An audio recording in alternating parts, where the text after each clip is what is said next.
এ আবার কিরকম খাওয়া? এইরকম করে ভেরি কটা ভাতই বা খাবে? আর তরকারি তো খাচ্ছেই না। এইভাবে কাঁটা দিয়ে কয়েকটা ভাতের দানা খেয়ে আরঙের সঙ্গে উঠে পড়ল ভেরি। প্রথম দিন, তাই আরঙও আর কিছু বলল না। কিন্তু পরপর দুদিন একই কাণ্ড দেখে আরং বলল, কি ব্যাপার বলো তো, তুমি এভাবে খাচ্ছ কেন? তুমি কি লজ্জা পাচ্ছ? না না, লজ্জা কিসের? তাই তো, মাত্র কয়েকটা ভাতের দানা ছাড়া কিছুই তো খেলে না। আমি বরাবর এরকমই খেয়ে থাকি। এইভাবে খেলে তো তুমি অসুস্থ হয়ে পড়বে। চিন্তা করো না তুমি, আমার পক্ষে এর চেয়ে বেশি খাওয়া সম্ভব নয়। শুনে বেশ অবাক হলো আরং। ও মনে মনে ভাবলো, ভেরি নিশ্চয়ই লুকিয়ে লুকিয়ে কিছু খায়, কিন্তু কি খায়, কখন খায়, সেটা তাকে দেখতেই হবে।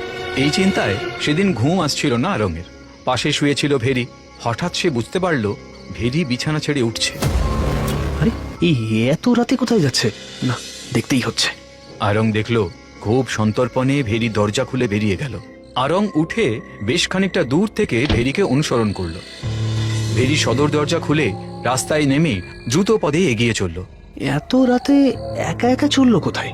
অনেকটা রাস্তা গিয়ে ভেরি একটা গোরস্থানে পৌঁছলো, যেখানে গবাদি পশু কবর দেওয়া হয়। আর তারপরই যা দেখলো তারও ভয়ঙ্কর। গোরস্থান খুঁড়ে একটা পশুর মৃতদেহ তুলে দাঁত দিয়ে টেনে টেনে খেতে শুরু করলো ভেরি।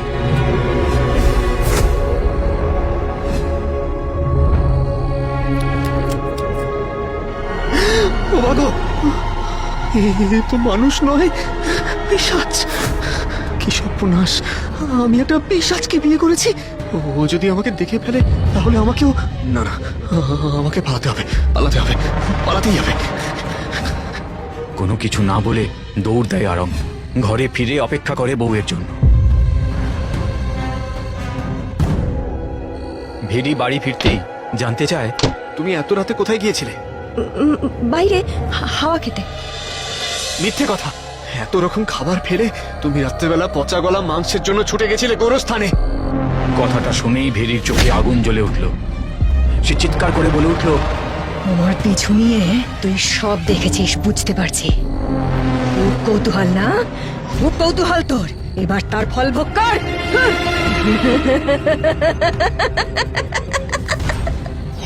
এই বলে হাতে একটু জল নিয়ে বিড়বিড় করে মন্ত্র পড়ছে দেখে আরং দরজা খুলে পালাতে যাবে, অমনি সেই মন্ত্রপুত জল এসে পড়লো আরঙের গায়ে।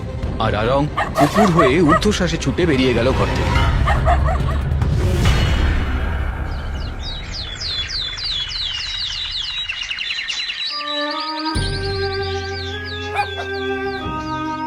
হায় হায় হায় হায়, এই ছিল অদৃষ্টে!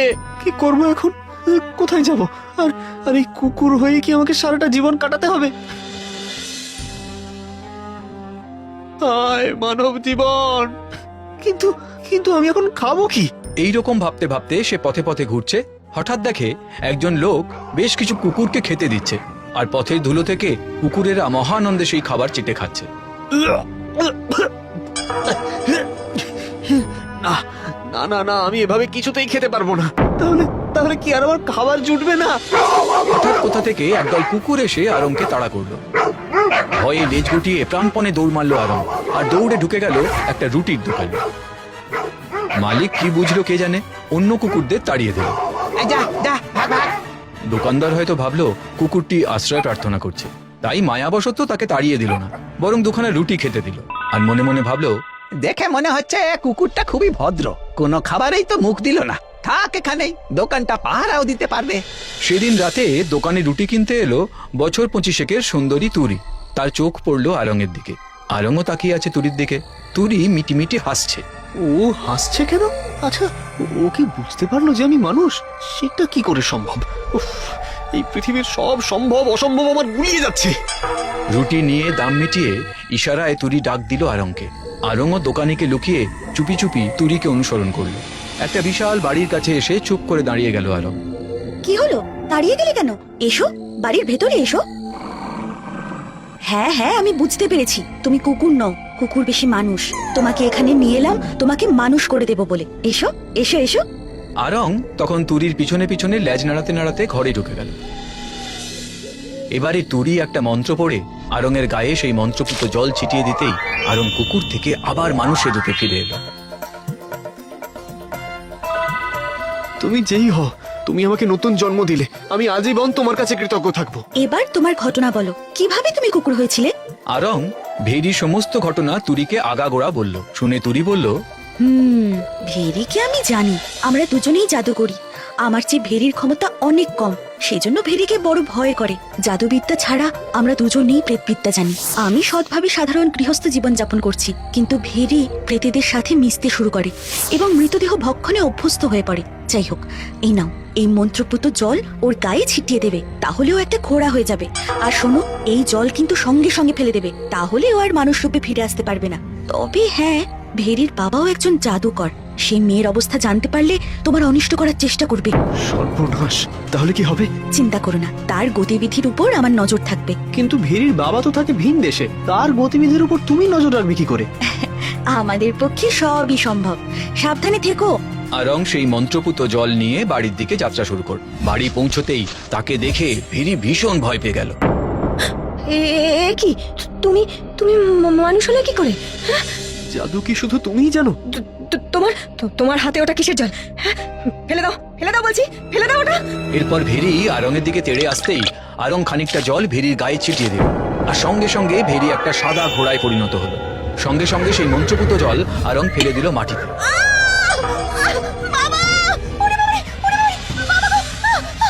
এরপর একটা দড়ি দিয়ে ঘোড়াটাকে বেঁধে ফেললো আরং, আর তাকে বেঁধে রাখলো ঘরের বাইরে।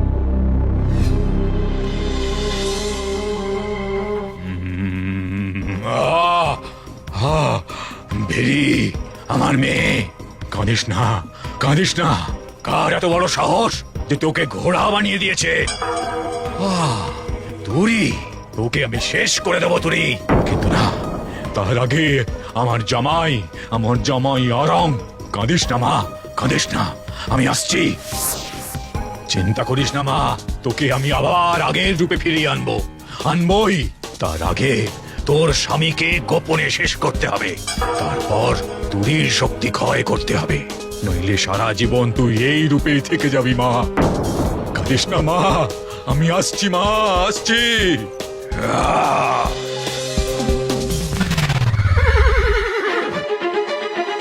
ভেরির বাবা একটা বিষধর সাপ হয়ে সন্তর্পণে ঢুকে পড়লো আরঙের ঘরে।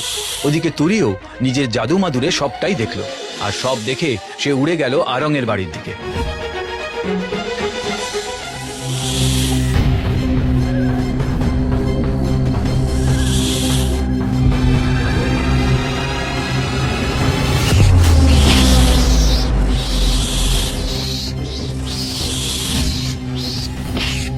ভেরির আত্মচিৎকারে ঘুম ভেঙে যায় আরঙের।